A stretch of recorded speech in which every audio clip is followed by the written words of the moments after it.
Boa tarde a todos. Que a paz e as bênçãos do Senhor continuem em nossos corações hoje, agora e sempre, com a graça de Deus. Nós sempre iniciamos um trabalho doutrinário, primeiramente chamando a atenção dos companheiros da importância desse momento que nós estamos participando. É muito importante para nós, cada vez, todas as vezes, em qualquer lugar, onde nos reunirmos em nome de Jesus, buscarmos ter alegria, esperança e confiança em nossos corações, independente de problemas ou de dificuldades que porventura estejamos enfrentando. Por que essa alegria, por que essa esperança e por que essa confiança? É só recordarmos as próprias palavras de Jesus: onde 2 ou mais estiverem em meu nome, aí também eu estarei.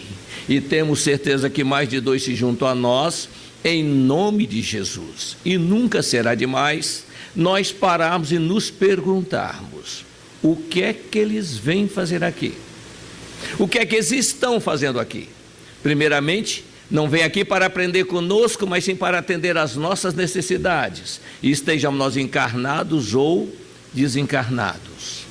Qual deve ser a nossa postura nesses encontros? Como deve ser o nosso comportamento? Aprendermos a aproveitar a oportunidade que nós estamos tendo, aprendendo a conversar com eles, abrir o coração a eles, falar de alegrias que nós já tivemos, tristezas que já amargamos, vitórias que já conseguimos, derrotas que não conseguimos esquecer, falar daquilo que nós sentimos que ainda precisamos alcançar para vencermos a dificuldade que a vida ainda nos apresenta. Porque dentro das possibilidades que esses nossos irmãos já possuem, e dentro dos esforços que todos nós devemos estar fazendo para merecer a assistência deles, temos certeza de uma coisa: são eles que, em nome de Jesus, poderão depositar um bálsamo nas feridas que todos nós ainda carregamos na alma, tanto os encarnados quanto os desencarnados. Até porque, a bem da verdade, deveria ser sempre pela presença deles que aqui nos reuníssemos, no corpo ou fora do corpo. Então, que nós possamos aproveitar esses momentos se repetem a cada vez, todas as vezes, em qualquer lugar onde nos reunimos em nome de Jesus. Não podeis servir a Deus e a Mamon, ou não podemos servir a Deus e as riquezas. Kardec destina o capítulo 16 para tratar desse assunto. Nós selecionamos algumas passagens evangélicas para o nosso comentário aqui e refletir sobre essa situação que é apresentada para nós. No primeiro item, justamente é trazido esse ensinamento: ninguém pode servir a 2 senhores, porque ou odiará um e amará o outro, ou servirá um e desprezará o outro. Não podeis servir a Deus e as riquezas. Nós reparamos uma coisa: existe uma técnica, nós tentamos aprender e compreender os ensinos de Jesus. Jesus sempre usa 2 termos de comparação, quase sempre 2, que esses 2 termos refletem ou referem-se a 2 comportamentos que nós apresentamos na nossa caminhada. Ele diz aqui: não podemos servir a 2 senhores, não é isso? A Deus e a Mamon, porque nós às vezes titubeamos para lá e para cá. Ele dá de simultaneamente, ou seja, nós agora servimos um e achamos dentro do nosso entendimento que está compensando. Ah, não, eu já ajudei uma pessoa que estava precisando muito, ela chegou a chorar de emoção. Sim. Ah, não, fulano não ajuda de jeito nenhum. Eu até poderia ajudar. Então nós temos 2 comportamentos e achamos que quando eu faço por um, eu posso eliminar o que eu não fiz pelo outro. Não é tão simples quanto parece. Nesse aspecto aí, não é isso? Nós vamos lembrar sobre a ligação nossa com os bens temporais. Na questão 919A do Livro dos Espíritos, finalizando a questão, Santo Agostinho, depois de falar sobre o conhece a ti mesmo, falar bem dessa relação toda, ele faz até uma recomendação para nós: perguntais quantas vezes for necessário e teremos o máximo prazer em responder.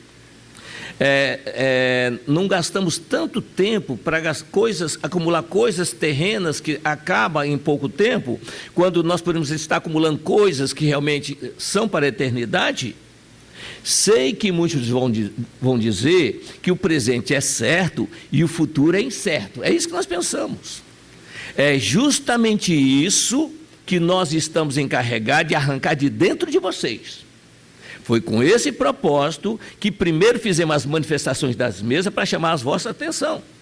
E depois trouxemos os ditados que todos têm o dever de divulgá-los. Foi com esse objetivo que nós ditamos o livro dos Espíritos. Então está aí o livro dos Espíritos, nesse ensinamento de Jesus. Largar os bens temporais para lutar pelos bens espirituais. Jesus colocou para nós 3 prioridades, porque nós temos que aprender a trabalhar com prioridades. Como é que prioridade? Nós ficamos, não sei o que eu faço primeiro, não é isso? Eu não tenho organização. A gente tem que realizar aquele que é mais importante, que às vezes resolver daquela, resolve outras 10 questões. Nós podemos ter 20 pedidos a fazer ao Senhor. E relacionamos 20 de acordo com a situação que ele aparece. E talvez, se nós escolhêssemos um deles, resolveria todos os outros. Jesus colocou 3 para nós. Um deles resolve tudo. Quer ver um detalhe? Ele diz no Sermão do Monte: não é o corpo mais do que as vestes? Ou seja, nós temos que dar prioridade para o corpo e não para o vestimento. E às vezes nós estamos bem de saúde, tranquilo, sereno, mas se não estou com a roupa adequada, eu não vou, do jeito que eu estou, não vou. Isso não vai. Então dá importância, se eu arrumasse um vestido, uma roupa, né? Melhor, eu iria, mas não vou não. E estou pleno de saúde. Então nós não. E às vezes a pessoa está doente, mas não, mas eu comprei uma roupa nova, eu vou usar minha roupa. Percebe o detalhe? São coisas pueris, gente. E nós não percebemos do detalhe da importância que é. A segunda prioridade de Jesus chama a nossa atenção é o seguinte: não é a vida mais do que o alimento? Então, a vida somos nós. Não é encarnado. Não, nós, a centelha. Nós somos a importância. E não o alimento. Nós temos 2 tipos de alimento: o espiritual e o corporal. A matéria alimenta da matéria e o espírito alimenta do espírito. Então, o que acontece aí? Nós, às vezes, chegamos em casa, na hora de alimentação do corpo, nós damos uma importância tremenda. Frita melhor esse bife, né? Começa a dar o recadinho para atender o nosso paladar, não é assim? Aí eu não gosto desse jeito não, mas isso é bom para você, é vitamina. Não, eu não gosto não. E às vezes até quando é criança, cospe fora e finge que engoliu. Né? Bens temporais, então às vezes, bens espirituais, nós nem pensamos às vezes em acumular. E Jesus deu justamente na grande prioridade sobre isso. Buscai primeiramente o reino dos céus e sua justiça, que tudo mais vos será acrescentado. Gente, só que essa é a palavra final de Jesus. Não basta querer lutar para buscar se nós não trabalharmos primeiro dentro de nós. Isso aí não existe. Tudo obedece um esforço pessoal e ninguém dá salto na natureza. Tem pessoas que acham que despojar dos bens temporais vai chegar lá em cima. Não vai chegar tão fácil assim não. Nós vamos verificar justamente isso aqui para a nossa reflexão, não é isso? Preservar-se da avareza. Jesus estava conversando com as pessoas e um jovem chegou para ele e perguntou: mestre, diga aí, meu irmão, para repartir comigo a nossa herança. Ora, Jesus vinha com muita autoridade, né? Ninguém vai chegar aí na rua e perguntar para alguém: você dá para falar mesmo? Não, mas Jesus tinha uma imponência de autoridade que parecia que ele convencia as pessoas pelos argumentos que ele possuía. Então, pergunta: mestre, poderia falar com meu irmão para repartir comigo a minha herança? E Jesus respondeu: ó homem, quem me designou para vos julgar ou para fazer as vossas partilhas? Eu não vim que é para administrar vocês, nem julgar, dividir as vossas partilhas. Jesus disse isso, e nós queremos nos intrometer. Olha, vocês não me pediram opinião, a gente até diz assim, né? Mas eu não posso ficar calado, porque nós às vezes achamos que uma coisa é justa ou é injusta. Gente, eu não aceito injustiça. Ninguém me pediu palpite, ninguém pediu a minha opinião, mas quando nós usamos essa frase: olha, não é que eu queira me meter no assunto, olha, está doidinho para entrar. Percebe? Estamos doidinhos para entrar, dá o nosso palpite. Não precisa não, Messias.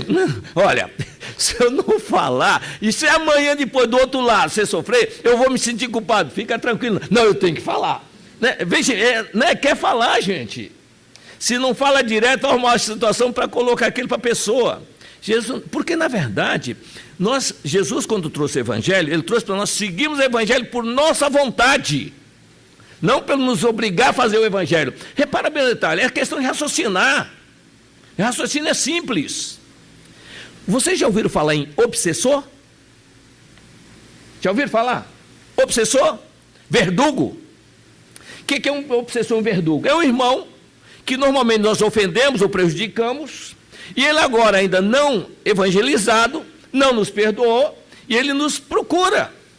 E encontrando, ele começa a minar as nossas forças, querer controlar a nossa vontade e controlar os nossos atos. Não é assim que ele faz? E consegue. E consegue. Às vezes até eles nos faz fazer a vontade deles. Ora, se um irmão que está ainda incipiente no conhecimento, pequeno conhecimento, tem poder para mandar sobre mim, por que Jesus não faz o mesmo? Não seria racional isso? Jesus é todo poderoso em relação a isso. Por que ele não impõe a sua vontade sobre nós? Que a imposição não existe na obra divina. Nós é que temos que aprender a aceitar. Ele apenas diz, por isso ele diz, a lei vos diz, eu porém vos recomendo. Então, entre dizer e recomendar, deixa a cada um de nós a escolha que nós temos que fazer. Uma técnica que Jesus usa muito nas explanações dele é justamente isso. Ele usava fatos reais para explicar, dar uma lição, não é isso? E parábolas. Fatos reais e parábolas. Ele mesclava duas. Nós já chamamos a atenção que nós temos que aprender 4 verbos básicos se quisermos aprender a acelerar nosso processo, não é isso? Os 4 verbos básicos são aprender, compreender, aceitar e fazer. Aprendemos por repetição, compreendemos por comparação, aceitamos por convicção e fazemos por determinação. Quem às vezes vem aqui na casa, nós tivemos a oportunidade de conversar aqui com as pessoas, já viu, eu falei mais de umas 4, 5 vezes, não é isso?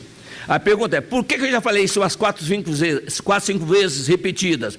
Justamente em respeito ao que eu inicio, aprendemos por repetição. Então vou repetir quantas vezes for necessária, até aprender. Ou não? Isso é método de ensino. E é natural, inclusive. Quer ver um exemplo? Se alguém tem em casa criança de 1 ano e meio, o pai e a mãe estão ansiosos para falar uma palavrinha que seja identificável de alguém, não é isso? E normalmente as 2 palavrinhas que eles falam é ou mamãe ou papai. Primeiro mamãe, que a mamãe está mais o dia todo ali, né? Fica ali. Fala aí, filhinho, mamãe. Mamãe, quem sou eu? Mamãe. Não é assim? Gente, tem mãe que chega na ansiedade quando a criança fica olhando assim com aqueles olhinhos lá, querendo falar alguma coisa, né? E ela fala assim, você ficou 9 meses na minha barriguinha. Ele sabe disso? Ele tem condições de entender o que é isso? Não. Mas a mãe acha que está entendendo tudo. Ele entende tudo que eu falo. Ele fica, né? Às vezes até está entendendo, mas não posso te comunicar ainda. Não estou dizendo que ele não entenda, não. Entende sim. Mas ele não tem ainda a possibilidade da comunicação. Um belo dia, ela chega lá displicente, quem sou eu? Sem perguntar, né?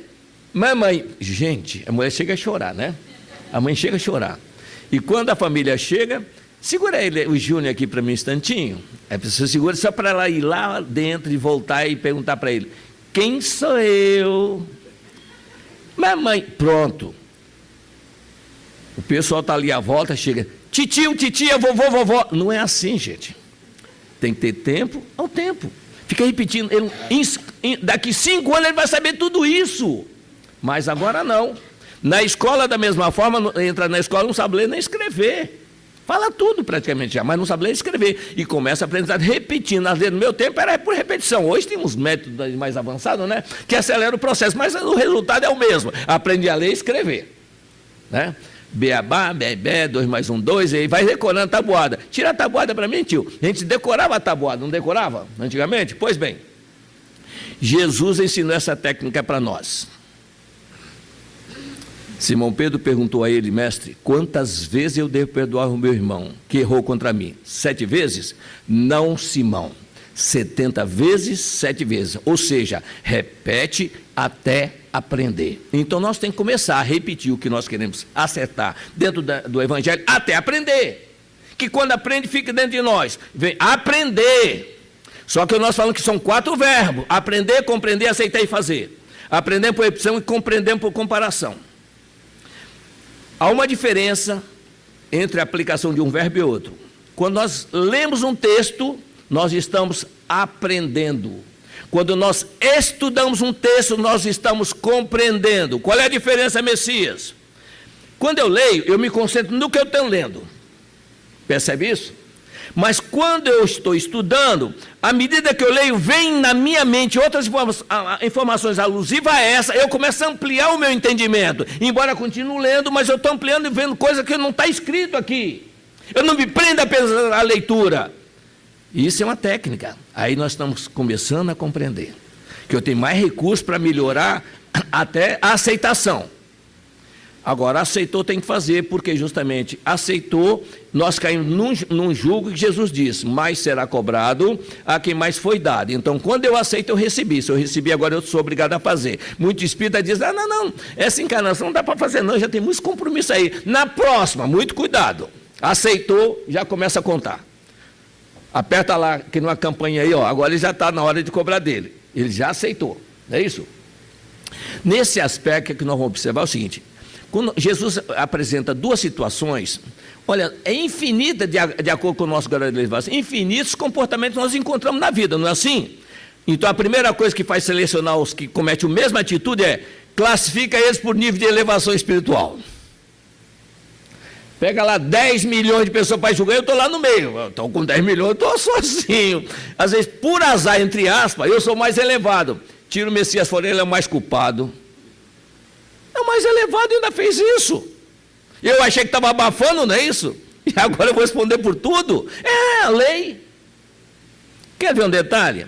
Jesus contou, que ele contou uma introdução do rapaz que perguntou se poderia dividir a herança. E na sequência, ele contou a parábola daquele homem que teve uma grande colheita. Olha só, tão grande que ele não sabia: meu Deus do céu, o que eu vou fazer com tudo isso que eu plantei?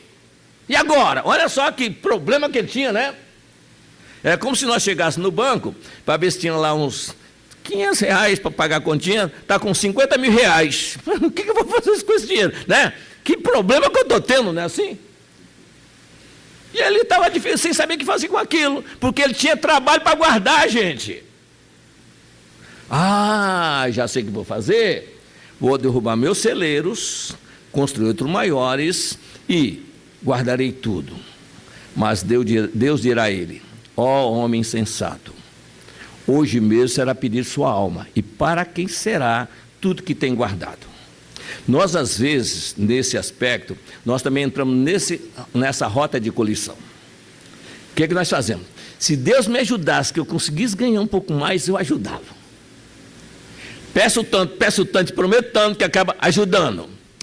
Graças a Deus, estou melhorando. Agora é o seguinte: se ajudar mais um pouquinho, né?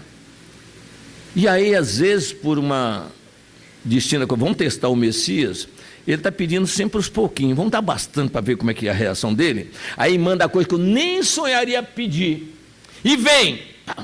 Quando vem tudo aquilo, o que vou fazer? Agora não tem tempo mais para cuidar de vocês, não. Agora vou cuidar de mim. Isso não é o problema de ter, é sim ter a vontade de fazer, né? Que quem é no pouco, diz Jesus, também é no muito. Existe uma máxima dentro da 12 que diz: não há rico que não possa precisar, nem pobre que nunca possa ajudar. Sempre tem a possibilidade. Kardec coloca aqui também aquela passagem de Jesus na casa de Zaqueu. Porque os fariseus não gostavam que Jesus fosse na casa do... Olha só, não acreditava em Jesus, mas não queria que ele fosse na casa dos publicanos nem dos ricos. Não é isso? Só dos doutores da lei e dos pobrezinhos. E Jesus, olha só Zaqueu, sabendo que Jesus entrava em Jericó, ele era ansioso para falar com Jesus. Ele correu, só que ele era baixinho, né? não tinha uma alta atitude, e a multidão em torno de Jesus, quer dizer, ficava pulando, não dava para ver Jesus, não é isso? E Jesus era alto, dava para ver dentro, mas Jesus não via ele. No fundo também não queria que Jesus visse ele. Porque Jesus, pela altitude que ele tinha, dá para ver ele passando, né? Mas, gente, eu vi ele assim, ele subiu num sicômoro, numa árvore que tinha ali no caminho, subiu ali com esforço. Como ele era forte, não vou dizer gordo, forte e baixinho, foi um esforço danado para chegar lá.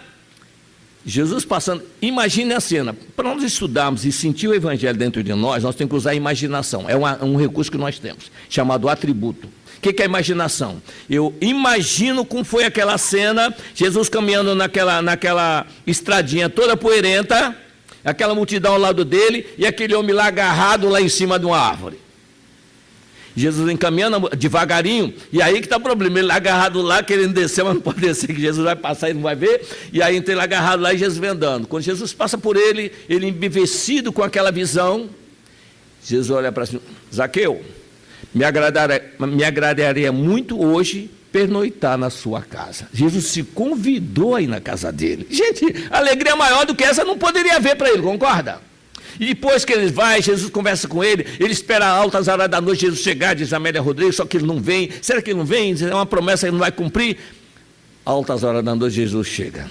Ele começa a conversar, diz: olha, Senhor, eu divido parte dos meus bens com os que trabalham comigo.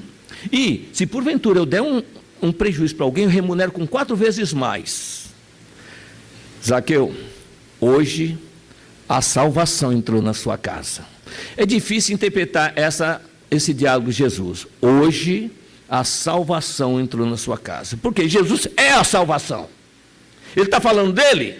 Ou está falando de Zaqueu que entrou nele a salvação? É difícil saber. Mas não importa. O importante é de procurar receber ele em casa. Só isso. O resto vem em decorrência, gente. O resto vem em decorrência. Zaqueu, hoje a salvação entrou na sua casa. Dizem, né, que Zaqueu mais tarde seria o Matias, não é isso? Um dos discípulos de Jesus. Quer dizer, as pessoas colocam que seria ele, que ele depois vendeu tudo, largou tudo, distribuiu os bens e foi seguir realmente ao mestre. Mas na sequência, nós temos uma parábola. Zaqueu era rico. E na parábola que Kardec coloca, é a parábola dos talentos. A introdução dessa parábola é que às vezes desperta um pouquinho de dúvida sobre a sequência dos fatos. Olha só o detalhe. O Senhor age como um homem que, tendo que fazer uma longa viagem fora do seu país, chamou o seu servidor e entregou seus bens. Depois, aí distribui os bens. Depois de dar 5 talentos a um, 2 a outro e outro a cada um segundo. Aliás, depois de dar 5 talentos a um, 2 a outro, a cada um segundo a sua capacidade, partiu imediatamente. Bom, dentro do que nós entendemos, dentro da lei divina, das reencarnações, quem parte somos nós, não é ele não. Nós que para ele dá, olha, está aqui teu talento, vai lá, vai viajar e trabalha e traz um resultado, não é isso? Somos nós que vamos partir. Ele não vai sair partindo, nós é que não tem que partir. E não é ele, quer dizer, é uma simbologia que alguém nos entrega recursos, talentos, recursos, para nós multiplicarmos. E nós voltamos para prestar conta desse talento. Por que nós fazemos que não é tão fácil a interpretação? Se nós pegarmos o Evangelho segundo o Espiritismo, Jesus, no capítulo 6, o Cristo Consolador, no item 7, ele diz o seguinte, escrevendo textualmente: no cristianismo encontram-se todas as verdades, são de origem humana os erros que neles se arraigaram. O que Jesus pode estar dizendo? Não estou dizendo que esteja dizendo, mas pode estar dizendo. Quando iniciou o trabalho de organização dos evangelhos, mais ou menos no ano 400, 500, começou essa organização toda, teve aquele concílio, né, de Trento que foi feito. Então ali é o seguinte, dali sairia 4 evangelhos. Tinha evangelho de tudo quanto é gosto e jeito, e autores, mas dali saiu 4. Ora, quem fez o resumo, a tradução e a adaptação, não aceitava a reencarnação. Ao não aceitar a reencarnação, eu não poderia colocar nada que viesse justamente justificá-la. Então fazia os seus ajustes. Não é errado isso, porque isso também podia estar achando que quem copiou de maneira errônea. Então eles ajustaram. Para ter uma noção sobre isso que nós estamos falando, se nós interpretarmos os ensinos de Jesus ao que a doutrina já nos trouxe hoje, nós vamos perceber esse detalhe. É simples, mas temos. Onde é que nós vemos isso? Jesus disse para nós, os seus discípulos o seguinte: vamos pedir ao Pai que mande mais trabalhadores, não é isso? Porque a seara é grande e os trabalhadores são poucos. Hoje, conhecendo como é que o mundo avança, nós podemos dizer que Jesus disse naquele momento o seguinte: vamos pedir ao Pai que mande mais trabalhador, porque a seara vai crescer e vai diminuir o número de trabalhadores. O que ele estaria aqui dizendo com isso? Pesquisando a ocupação do planeta ao longo do tempo, há 2 mil anos atrás, a população, quando Jesus esteve aqui, foi de 280 milhões de pessoas encarnadas. 280, que a nossa ciência só conta os encarnados, né? Desencarnados eles não contam. Então, foi de 280 milhões. Kardec, quando chegou ao planeta, atingiu o primeiro bilhão. Kardec, quando em 1857, começou a escrever a doutrina dos espíritos, nas perguntas, uma das perguntas ele chama a atenção sobre esse crescimento vertiginoso da população. Ele diz: vendo crescer de maneira vertiginosa a população, não vai haver um momento, vai faltar recursos para todos? Não vos preocupeis, Deus cuidará disso. Quer dizer, isso em 1857, aí já tinha atingido 1 bilhão 250 milhões. Hoje nós passamos dos 7 bilhões, não passamos? Opa, de onde está vindo?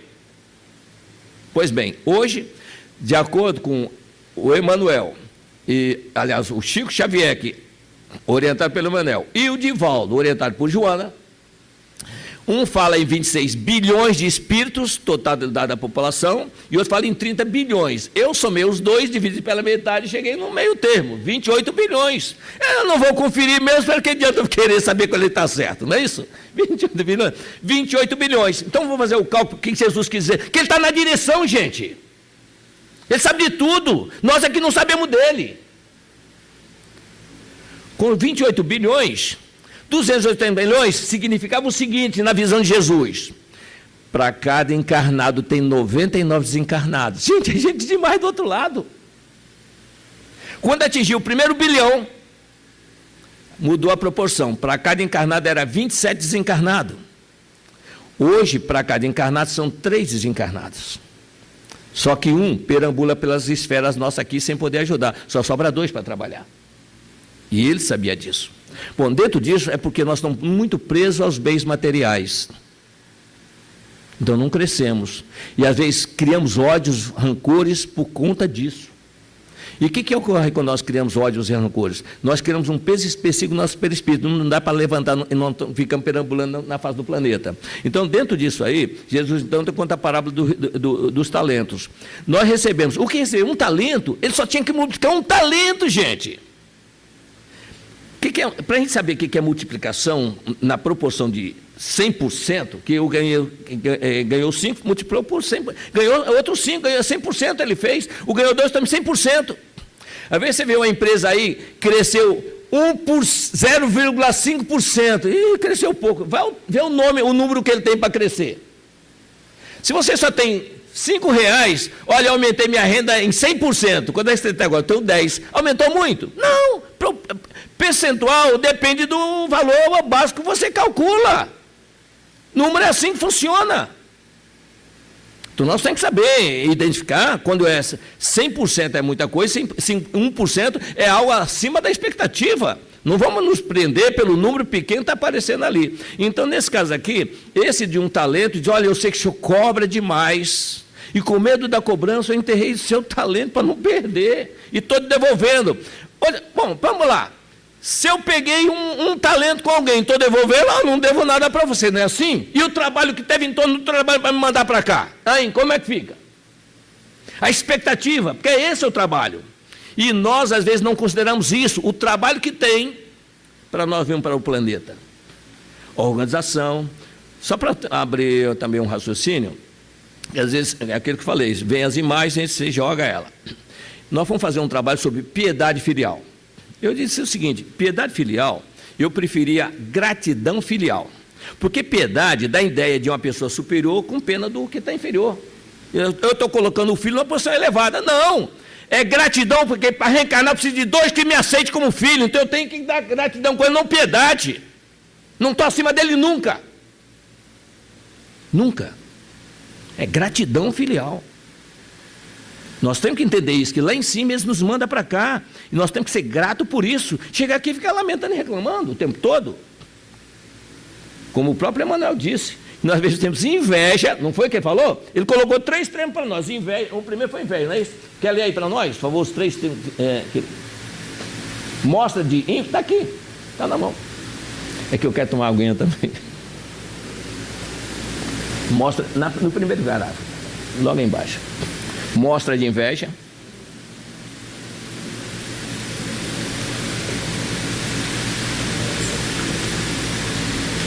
Mostra da mostra de inveja, ambição, revolta e desesperança.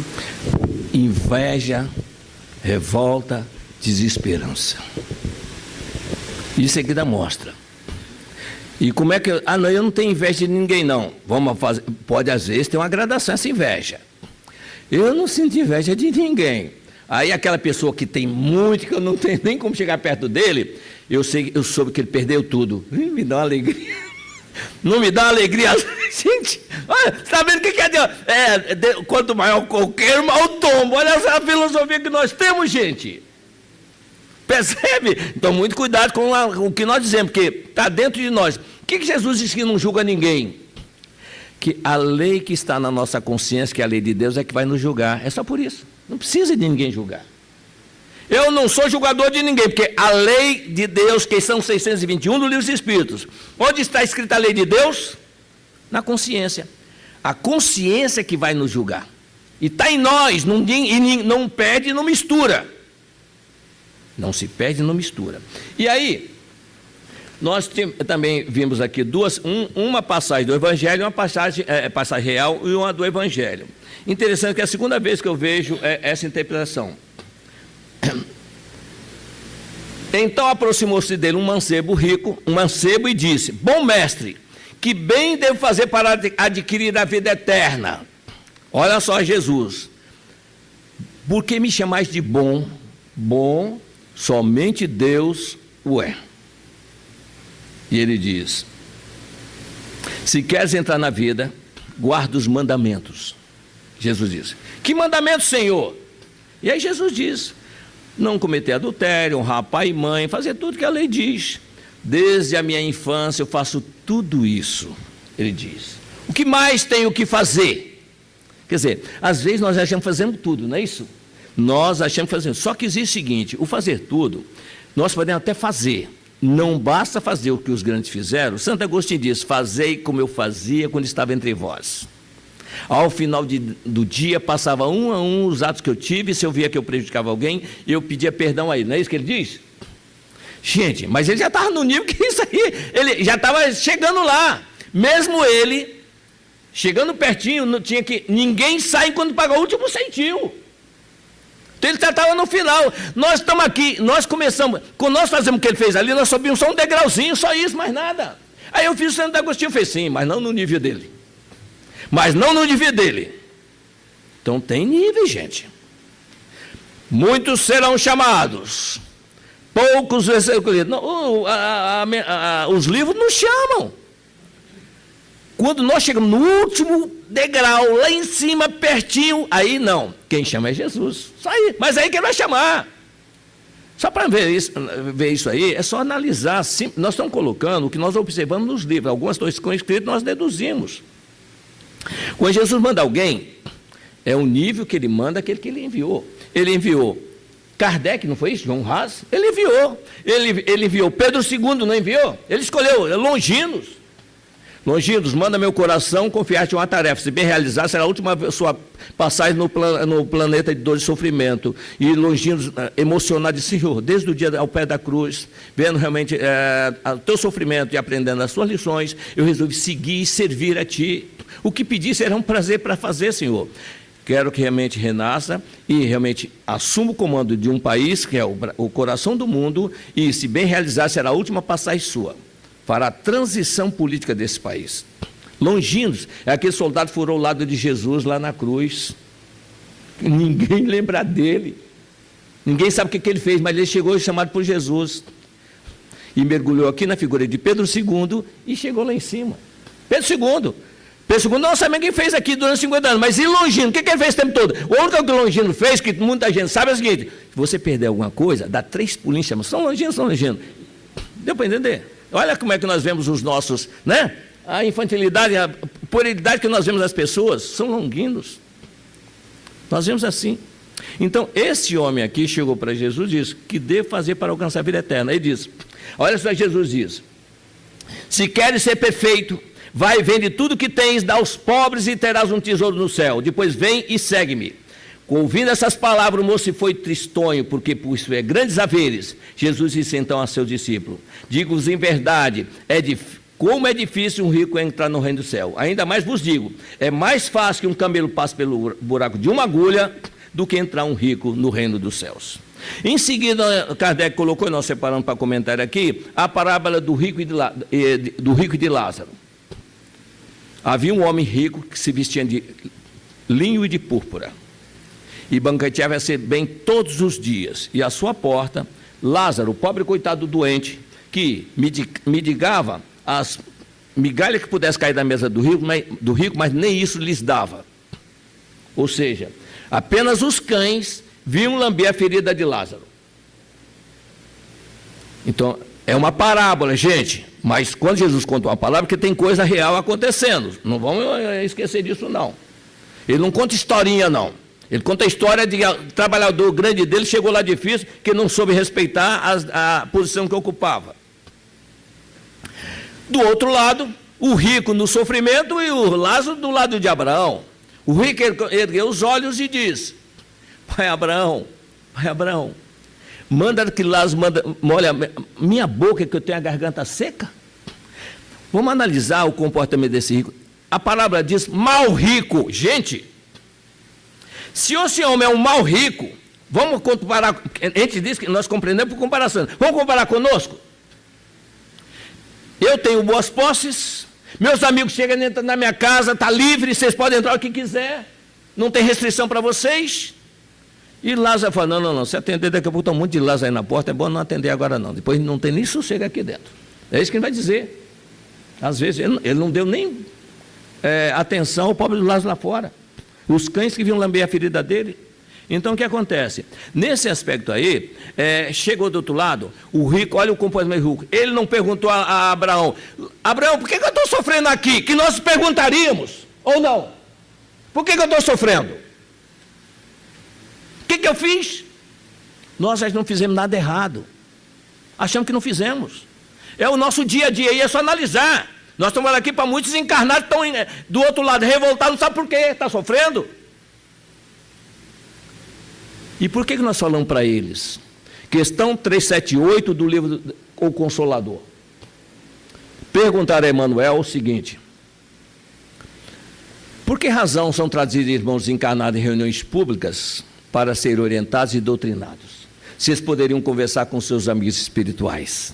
E Emmanuel responde: existem espíritos que desencarnam presos nas suas consciências de erros do passado, não conseguem ver nem ouvir os seus amigos espirituais. São trazidos por esses mesmos amigos a reuniões públicas e auxiliados por esses mesmos amigos a trazer a mensagem que eles possam se libertar dos erros do passado.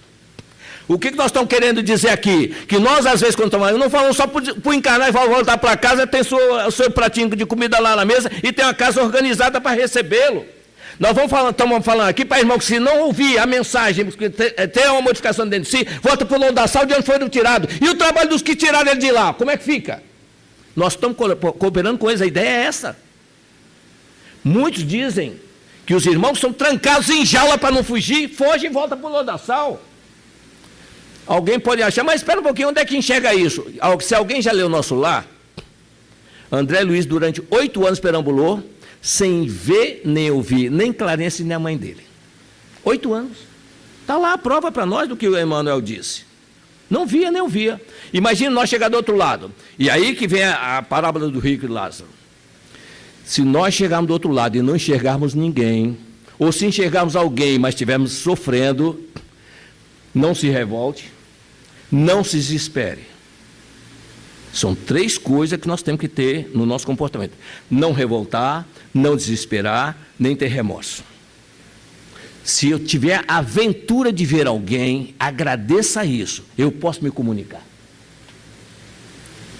E aí pedir assim: pode me ajudar? E se porventura, como o rico fez, orientou as pessoas a fazer aqui assim, a mesma coisa aqui também, disse: pai Abraão, dá para mandar Lázaro lá na minha casa, falar com meu pai e meus amigos para não fazer o que eu fazia, para não vir sofrer como eu estou sofrendo. Ele tinha consciência de que estava sendo justo o sofrimento dele. Nós temos que aprender também isso. O Evangelho veio para nos ajudar, não para nos agradar. A gente tem que aprender a trabalhar com os verbos. O Evangelho é para ajudar, não para agradar. Tem gente que quer agradar, né? Não, não é para agradar, não. Ó humanidade ingrata, até quando me farei sofrer? Agora, o que eu chamei a atenção sobre vocês, essa passagem aqui, claro que na parábola do rico do Lázaro, o Abraão responde: eles têm Moisés e os profetas que o escutem. Mas pai Abraão, o rico ainda insiste, pelos outros ele insiste. Mas pai Abraão, se alguém voltar do mundo dos mortos e falar com eles, eles vão acreditar. Se eles não creem nem Moisés nem profeta, muito menos acreditarão em alguém que volte do mundo dos mortos. Nós temos hoje na nossa biblioteca aqui do lado, muitos livros de irmãos que estão do outro lado, não estão? Falando para nós. Hoje nós temos Moisés e os profetas, nós temos o Evangelho e as cartas dos discípulos, nós temos a obra que Kardec trouxe, temos as obras complementares que estão aí de Chico Xavier, de Valdo Pereira Franco e outros muitos médios escritos para nós. O que está faltando para nós? Praticamente nada, a não ser fazer, aceitar e fazer. Nós temos. Nós estamos na situação pior do que os parentes do rico. Por quê? Nós já recebemos muito mais do que eles receberam. E mais será cobrado de nós. É simples a lição do Evangelho. Agora, o que chamou a atenção sobre isso é o seguinte: nós fizemos aqui algum tempo atrás, falando sobre a vida de Fabiano de Cristo. Nós estamos no mês do aniversário dele, não é isso? Olha só a semelhança que tem entre o rico, que não é parábola, hein, gente? O rico e a vida de Fabiano de Cristo. Vou reproduzir a leitura de novo para vocês verificar a semelhança que realmente a gente vê como Jesus enxerga, às vezes, os fatos acontecendo, o que vai acontecer. Ele diz o seguinte para nós, não é isso? Onde é que está aqui? Não troquei a folha. Aproxima dele um mancebo e diz: bom mestre, que devo fazer para adquirir a vida eterna? E diz: porque me chama de bom, né? E aí foi colocando os assuntos. Aí disse: mas o que eu tenho que fazer mais? Vai, vende tudo o que tens, distribua aos pobres e volta e me segue. E aí encontrará a vida eterna. E ele, no final do ensinamento, diz: é mais fácil um camelo passar pelo buraco de uma agulha do que um rico não entrar no reino do céu. Ainda antes disso, diz o seguinte: digo-vos em verdade que bem difícil é um rico que entre no reino dos céus. No livro Peregrino da Caridade, escrito pelo Roque Jacinto, não é isso? Inspirado por Bittencourt Sampaio e Dr. Bezerra de Menezes, nós temos a seguinte semelhança. Barbosa, antes de falar em Barbosa, nós vamos referir o seguinte: havia no ano de 1545, 50, no Brasil, 2 figuras que nós conhecemos muito bem: Manuel da Nóbrega, o nosso Emanuel, e José de Anchieta, 2 grandes trabalhadores. E hoje nós o conhecemos, José de Anchieta, como Fabiano de Cristo, não é isso? Quem diz isso é o nosso irmão Humberto de Campos, no livro Brasil, Coração do Mundo, Pátria do Evangelho, que diz: faltava última pedra na coroa dele da humildade, embora ele não fosse áspero, mas faltava, ele adquiriria essa pedra na figura de Fabiano de Cristo. E o nosso irmão Roque Jacinto, ele conta uma experiência do Barbosa, e ele diz o seguinte, lá no final, logo no início, o seguinte: quase noite, pelas vielas de terra, o comerciante Barbosa segue pensativo, já atendera a família distante, remetendo-lhe muitos recursos amoedados. Que lhe resta agora? Um vazio ainda na alma, ele sentia. Olha só, um vazio na alma. Ele veio para o Brasil porque a família dele tinha título de nobreza, mas não tinha dinheiro para ostentar. Ele então veio para o Brasil para fazer fortuna e dar à família dele a condição que ele achava que ela merecia. E quando conquistou tudo isso, ele já tinha dinheiro, ele mandava tudo para a família, eles já estavam abastecidos e abastados, e ele realmente já rico, pensando em voltar, mas ele tinha alguma coisa que faltava para ele. Como que despertado, vê os transeúntes se fazendo ao largo, desviando-se de um corpo inerte que estava se confundindo com o pó do chão. Uma pessoa caída no chão, todo dando a volta, passando do lado, isso é muito comum, nós vemos aí, não é? Pessoal, eu não vou arrumar encrenca para o meu lado, eu vou passar do lado. Aproxima-se, recolhe-o e sem os seus braços enxuga-lhe o suor abundante. Amigo, nada temas, disse ele. Os olhos do conhecido se abrem. Cai vítima de salteadores. Aquele moribundo diz: levando a uma estalagem, presta-lhe socorro. Altas horas da noite, quando a febre aumenta, Barbosa escuta falar em viva e doce voz: Barbosa, amigo, eis que me tens contigo. Vê bem, usando o corpo de um pobre homem do campo, do chão, Jesus falava com ele. Quem és? Pergunta ele. Sou aquele a quem serve desde muitos séculos. Voltaste a procurar-me após te cansar de juntar os bens da terra. E me encontraste onde sempre há um pedaço de minha alma no coração de cada aflito. Em cada lágrima que enxugares, em cada dor que suavizares, será a mim que estarás fazendo. Hoje encontraste de mim uma parte, e outras encontrará, cada vez que abrires a alma para acolher os sofredores. E no final me terás por inteiro e estaremos juntos a servir do Pai. Que devo fazer, Senhor? Para teres a vida eterna, dá tudo o que tens e segue-me. A vida eterna foi pedida para aquele homem de mancebo lá há 2000 anos. Terás a vida eterna. Ele complementa no capítulo seguinte, não é isso? Nos pensamentos de João Barbosa ainda ressoavam as palavras que ouvira. O convite para renunciar aos bens da terra ainda estava vivo em sua audição. Isso, porém, não soava estranho e nem inquietante. Ele lembrava de alguma coisa que parecia com isso. Não era novidade. Amélia Rodrigues, no livro dela, no Primícias do Reino, capítulo 5, ela fala sobre esse mancebo. E ao final, quando ela diz que Jesus, ao oferecer a ele a condição de conquistar a vida eterna, ele recusou o convite porque tinha a disputar uma corrida na semana seguinte. Senhor, me dá mais tempo, agora. Gente, Jesus não fica negociando o tempo, não. Lembra que nós falamos que nós compreendemos por comparação? Temos dois personagens que me chamam a nossa atenção: Emanuel e esse mancebo. O senador Publio Lentulus tiveram uma vida anterior bem contrária aos ensinos do Evangelho. No entanto, Jesus assumiu algum compromisso, não sabemos de que forma, mas tinha o compromisso dele convidar o senador. E quando ele estava meio desorientado, procurando para falar com Jesus, eis que ele adormece, Jesus vai ao encontro dele e diz: estou aqui. Se daqui me procurasse durante o dia de sono. Veio, ele cumpriu o que ele prometeu lá em cima. Ele veio buscar realmente o senador e deu: dou-te um minuto para me seguir. Para ter uma ideia do que é o tempo de Jesus nesse trabalho, vou colocar só um exemplo que é apenas comparativo, gente, me entendam. Quando o doutor Bezerra Menezes completou 50 anos de desencarnado, trabalhando incansado do outro lado para complementar o trabalho que ele tinha que fazer aqui no planeta, ele completou do outro lado. Leon Denis, Viana de Carvalho, um grupo de espíritos do outro lado reuniram para fazer uma grande festividade comemorativa para ele. Em meio às comemorações, apresenta-se Celina, a mensageira de Maria. Diz: Bezerra, manda a mãe de Jesus dizer-te que conversou com o filho e ele te autorizou a escolher o planeta que você queira ir. Olha só. O que nós estamos chamando a atenção, meus irmãos, é o seguinte: o que Jesus quer é que nós saímos daqui. Saiu, já não precisa mais dele. Na nossa cabecinha, Jesus tinha que vir cumprimentar Bezerra, não deveria? Ou Maria, pelo menos, não veio, nem Maria, nem Jesus, e precisa. Ele chegou lá com a ajuda deles. Nós às vezes ficamos aqui embaixo pedindo para ele largar tudo e vir para cá falar conosco. Nós temos que medir distância. Não é distância de espaço, distância de elevação. Isso ainda nos prende a riquezas materiais. Nesse aspecto, a Amélia Rodrigues diz que Jesus, com o aspecto triste, o discípulo se aproximaram e perguntou: mestre, por que está com esse semblante o mancebo não quis aceitar o convite disso.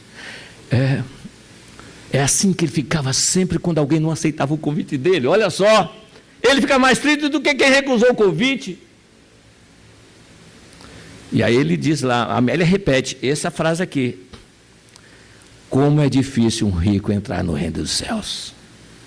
A mesma frase que está no Evangelho, Amélia Rodrigues, para mim tem significado. Para mim tem significado.